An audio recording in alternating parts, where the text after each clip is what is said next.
জয়গুরু জয় মা শ্রী শ্রী ঠাকুর গুরু মহারাজের রাতুল চরণে অনন্ত কোটি প্রণাম জানিয়ে আজকের এই ভিডিওটি আপনাদের সামনে আমি নিয়ে এসে উপস্থাপিত হয়েছি।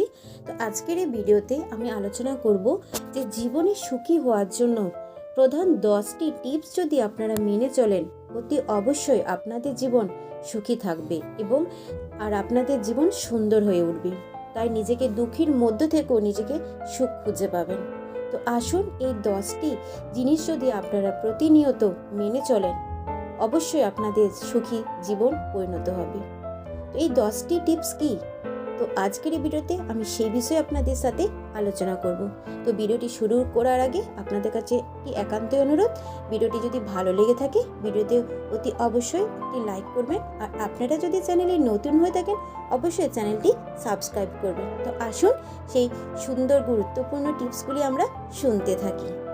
প্রত্যেক মানুষ চায় জীবনে সুখী হতে, আর সুখী থাকার জন্য মানুষ নানান উপায় অবলম্বন করে থাকে।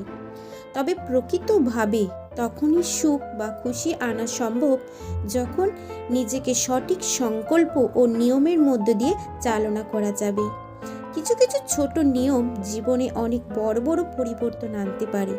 যে মানুষের জীবনে কোনো বিধি নিয়ম নেই তার জীবনে বিভ্রান্তিতে ভরা থেকে যায়। এরকম মানুষেরা বুঝে উঠতে পারে না কখন কোন সময় কি করা উচিত আর কি করা অনুচিত।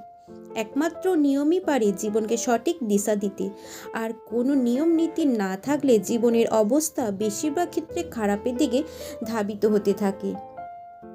নিয়ম বিধি ও ধারা জীবনকে কোনো বিধিনিষেধের মধ্যে বেঁধে রাখার জন্য হয় না, বরং জীবনকে সঠিক পথে চালনা করার জন্য হয়। কখনো কোনো সমস্যার মধ্যে পড়তে না হয় ও জীবন যাতে সুখ ও আনন্দের বাতাবরণের মধ্য দিয়ে অতিবাহিত হয়, তার জন্য জীবনে নিয়মিত অর্থাৎ নিয়ম খুবই দরকার। নিজের জীবনকে সুখী করা তোলার জন্য অর্থাৎ নিজের জীবনকে সুখী কিভাবে আমরা করে তুলব, তো 10টি যদি সহজ উপায় ও নিয়ম বিধি আমরা মেনে চলতে পারি, তাহলে আমাদের জীবনকে আমরা সুন্দর করে সাজিয়ে তুলতে পারবো।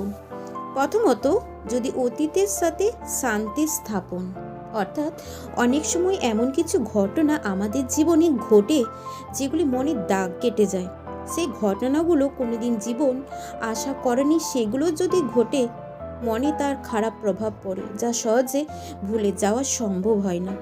এরকম অতীতে ঘটে যাওয়া সমস্যাকে বর্তমানে টেনে আনা মানে নিজেকে অনেক পিছিয়ে নিয়ে যাওয়া আর মূল্যবান সময়কে নষ্ট করা। তাই এরকম ঘটনা থেকে নিজেকে সম্পূর্ণরূপে মুক্ত করতে হবে। কখনই অতীতের সমস্যাকে বর্তমানের সঙ্গে মিশিয়ে ফেলা যাবে না। যেটা করতে হবে তা হলো অতীতের থেকে শিক্ষা নিয়ে নিজেকে ও জীবনকে এগিয়ে নিয়ে যেতে হবে। যে মানুষ শুধু অতীত নিয়ে ভাবতে থাকে তার জীবনে সুখ অধরাই রয়ে যায়, আর তার বর্তমান সময়কেও তার সাথে ধীরে ধীরে ভবিষ্যৎকেও নষ্ট করে ফেলে। দ্বিতীয়ত, অন্যের ভাবনাকে বেশি প্রাধান্য না দেওয়া, অর্থাৎ একটি কথা আছে, সবচেয়ে বড় রোগ কি বলবে লোকে, অর্থাৎ লোকে কি বলবে সেটা যদি আমরা মানতে থাকি তাহলে আমরা জীবনে কখনো উন্নতি করতে পারবো না। কারণ আমাদের মন বেশিরভাগ সময়ই অন্যের ভাবনাকে নিয়ে বেশি ভাবতে থাকি। কে কি ভাবলো বা কে কি বলবে এসব কথা ভেবে অনেক ভালো কাজকে আমরা করে উঠতে পারি না। আবার অনেক কাজ করার সময়ও বিভিন্ন জনের নানা নেতিবাচক কথাবার্তা শুনে কাজটা সম্পূর্ণ করা হয়ে ওঠে না। যদি মনে হয় যে কাজটি আপনি করেছেন সেটা কোনো ভুল নয় ও আপনার জীবনের জন্য এটি একটি ভালো দিক, তাহলে অপরের কোনো কথায় না গিয়ে সেই কাজটি করে ফেলুন। এতে জীবনের সাফল্য আসবে আর তার সাথে সাথে নিজের মধ্যে আত্মবিশ্বাসও বিস্তার ঘটবে। তৃতীয়ত, সময় সব কিছু নিরাময় করে দেয়। যতই সমস্যা বেদনা দুঃখ আসুক, কখনো হাল ছেড়ে দেওয়া উচিত নয়। শক্ত হাতে হাল ধরে রেখে জীবনের নৌকা বেয়ে চলতে হবে, আর এইভাবে একদিন নিজের লক্ষ্যে গন্তব্যে পৌঁছানো সম্ভব হবে।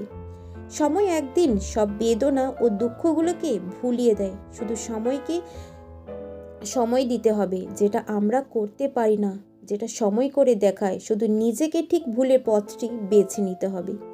কোনো সমস্যা থেকে পালিয়ে বেরোলে সমস্যা আরও বেড়ে যায়। তাই যখন কোনো সমস্যা আসবে সেই সমস্যার সম্মুখীন হতে হবে। জীবনের সমস্যাগুলো আমাদের অনেক কিছু শিক্ষা দেয়, জীবনকে নতুন করে গড়ে নেবার আরেকটা সুযোগ করে দেয়। 4 নম্বর হচ্ছে যে অন্যের সাথে নিজের তুলনা না করা। অর্থাৎ বেশিরভাগ ক্ষেত্রে আমরা নিজেকে অপরের সাথে মেলাবার চেষ্টা করি, নিজের সব কিছুর সাথে অন্যের তুলনা করি, আর এর কারণে আমরা নিজেকে অনেক দুঃখী করে তুলি নিজের অজান্তেই। নিজেকে সুখী রাখতে হলে কখনোই অপরের সাথে নিজের তুলনা করা উচিত নয়। যেটুকু নিজের আছে সেটা অনেক, আর এটা নিয়ে চলতে শিখতে হবে। এই পৃথিবীর প্রতিটা মানুষ অনন্য, প্রত্যেকের মধ্যে কিছু কিছু নিজস্ব প্রতিভা সুপ্ত অবস্থায় থাকে, শুধু সেই প্রতিভাকে জাগিয়ে তুলতে শিখতে হবে। 5 নাম্বার হচ্ছে বেশি চিন্তা না করা। কোনো বিষয় নিয়ে কখনো বেশি চিন্তা করা ঠিক নয়, কারণ একটি বিষয় নিয়ে অনেক বেশি চিন্তা করার ফলে জীবনের লক্ষ্য ওই একটি বিষয়ের কেবল প্রতিটি আবদ্ধ হয়ে পড়ে। এতে জীবনের লক্ষ্য ও এনার্জি দুটোই হারিয়ে যায়, যার প্রতিক্রিয়া ফ্যামিলির উপর পড়ে, নিজের উপর পড়ে ও নিজেকেও অনেক বেশি একা অনুভব করতে হতে হয়। কারণ চিন্তা কেবল একটি বিষয় নিয়ে, এতে করে জীবনও যে পিছিয়ে পড়েছে সেদিকেও খেয়াল থাকে না। জীবনে সুখী হতে হলে নিজের প্রতি, নিজের পরিবারের প্রতি, নিজের কেরিয়ারের প্রতি যত্ন রাখতে হবে, অর্থাৎ খেয়াল রাখতে হবে। কারণ জীবনের সফলতা ও সুখ চিন্তা ভাবনার ব্যালেন্সের উপর নির্ভর করে। সুখ খুঁজতে জানতে হবে। নাম্বার 6, সুখ খুঁজতে জানতে হবে যে কোথায় সুখ লুকিয়ে আছে। একটি কথা বুঝতে হবে যে আপনার সুখ দুঃখের কারণ আপনি নিজেই, অপর কেউ নয়। যতক্ষণ নিজের সুখ দুঃখের কারণ অন্য কেউ, ততক্ষণ আপনি জীবনে কোনো কিছুই পরিবর্তন করতে পারবেন না। যখন দ্বিতীয়জন আপনাকে খুশি করে দেবে, ততক্ষণ আপনি খুশি থাকবেন, আর সে যখন ইচ্ছে করে সেই সুখ কেড়ে নিতে পারে আর আপনি তখনই অসুখী হয়ে পড়বেন। ধীরে ধীরে আপনি কখন দ্বিতীয়জনের বশবর্তী হয়ে পড়বেন বুঝতেই পারবেন না, আর এটা একটা সুখী জীবনের জন্য কখনোই কাম্য নয়। নিজের দুঃখ, নিজের সুখ সব কিছু নিজেকে কন্ট্রোল করতে হবে। কোনো অপর ব্যক্তির প্রতি নির্ভরশীল হওয়া কখনোই উচিত নয়। যদি নিজে নিজে খুশি করার শক্তি থাকে, তাহলে পৃথিবীর কোনো দুঃখই আপনাকে স্পর্শ করতে পারবে না। নাম্বার 7, রোজগার, সঞ্চয় এবং বিনিয়োগ কিভাবে করবেন। জীবনে উন্নতি সাধন করতে গেলে আয়, ব্যয় ও সঞ্চয়ের উপর সঠিক ভারসাম্য জানতে হবে। খরচ করতে হলে রোজগার করতে হবে, আর তার সাথে সাথে সঞ্চয় করতে হবে। যদি এগুলো সঠিকভাবে না করা যায়, তবে আপনি আর্থিক সমস্যার সম্মুখীন হতে পারেন। আর আর্থিক সমস্যা একবার জীবনে প্রধান কারণ হয়ে দাঁড়ালে বিভিন্ন সমস্যা জীবনে ঘিরে ধরবে, যা একজন মানুষের দুঃখের প্রতিনিয়ত কারণ হয়ে দাঁড়াবে। নাম্বার 8, সঠিক মানুষ নির্ধারণ। চলার পথে সব মানুষ যে ভালো মানুষ হবে এমন কোনো কথা নেই, আবার সব সম্পর্ক যে মধুর হবে তারও কোনো নিশ্চয়তা নেই। তাই জীবনে সুখী হতে এরকম মানুষ বা সম্পর্ক থেকে নিজেকে দূরে সরিয়ে রাখাই শ্রেয়। কিছু মানুষ আছে যারা সামনে ভালো ব্যবহার করে আর পিঠ পিছনে আপনার ক্ষতি কামনা করে। এরকম ব্যক্তিত্বের সাথে প্রায় আপনার পরিচয় সম্পর্ক গঠন হয়ে থাকে। তাই এইসব ক্ষেত্রে নিজের ভালো মনের বিচার করে আপনাকে বিচার বুদ্ধি করে সেই মানুষ আপনাকে নির্বাচন করতে হবে। নাম্বার 9, নিজের লক্ষ্য স্থির করুন। আপনি যেটা চাইছেন সেটা পাওয়ার জন্য সঠিক চেষ্টা প্রকল্প না করেন, তাহলে তা কোনোদিনই আপনার পাওয়া হবে না। তাই নিজের লক্ষ্যকে স্থির করুন, নিজেকে সেই জিনিসের প্রতি অভিজ্ঞ করে তুলুন। জীবনে অনেক কিছু হারিয়ে যায়, আর হারিয়ে যাওয়া মানে সব শেষ নয়। শেষ থেকেও শুরু করা যায়, আর শেষ থেকেও শুরুর মনে অভিজ্ঞতা অর্জন করে শুরু করা। আমরা জানি পৃথিবীতে সব বিখ্যাত সফল ব্যক্তি হারের মধ্য দিয়ে জয় অর্জন করেছেন, কেউই একেবারে সফল হয়নি। নাম্বার 10, অভ্যাস।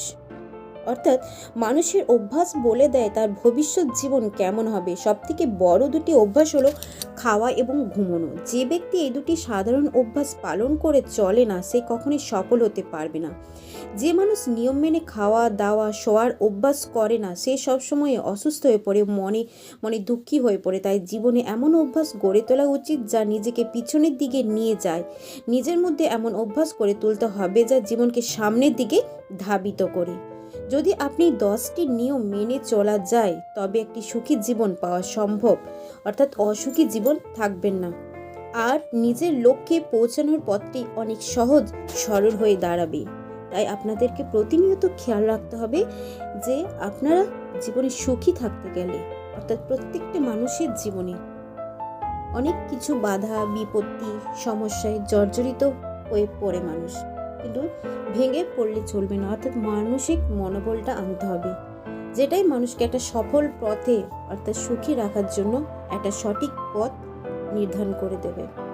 তাই প্রত্যেকটা মানুষের উচিত সুখী থাকতে গেলে এই যে 10টি কথা আমি বললাম, সেই 10টি কথা যদি আপনারা মেনে চলেন, অবশ্যই আপনাদের জীবন সুখী হয়ে যাবে। আর সেই সাথে ভগবানের উপর অশেষ বিশ্বাস রাখতে হবে, কারণ ভগবান সর্বদাই প্রত্যেকটা মানুষের জীবনে সহায় থাকে।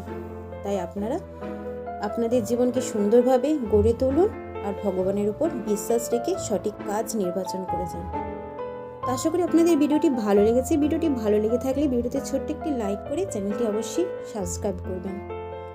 তো আশা করি আবার পরবর্তী ভিডিওতে আপনাদের সাথে দেখা হচ্ছে। তো সকলে ভালো থাকুন, সকলে সুস্থ থাকুন। আর কমেন্ট বক্সে অবশ্যই আপনারা একবার জয় গুরু জয় মা লিখে জানাবেন।